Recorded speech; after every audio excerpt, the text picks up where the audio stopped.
আজি বজাৰলৈ ওলাই গৈছিলোঁ তাৰপৰা কিবা ৰাজস্থানৰ মানুহে এনেকুৱা টাৱা বিকি আছে 50 টকাত তাকে এখন লৈ আহিলোঁ বোলো এতিয়া কেনেকুৱা হয় গম নাপাওঁ বাৰু 50 টকাত দিছে কিন্তু বস্তুটো বেয়া পোৱা নাই বাৰু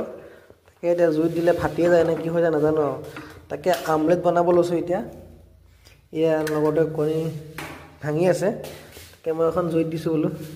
কি হয় ফাটিয়ে যায় নে বোলো কি হয়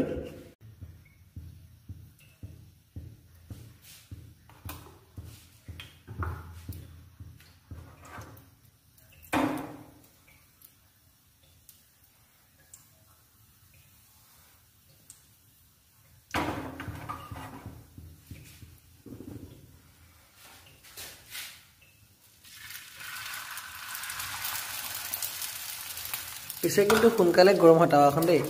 আৰু মানে বস্তুটো বেয়া হোৱা নাই কিন্তু কিবা এটা গোন্ধাইছে পুৰা পুৰা তেলটো গৰম হ'ব তেল মানে বহুত সোনকালে গৰম হৈ যায় এখন টাৱাখন মাটি টাৱা যে বস্তুটো কিন্তু বেয়া দিয়া নাই দেই 50 টকাত ভালেই দিছে আপোনালোকৰ ফালে গৈছেনে নাই সেই 50 টকা টাৱাবিলাক কমেণ্ট কৰিবচোন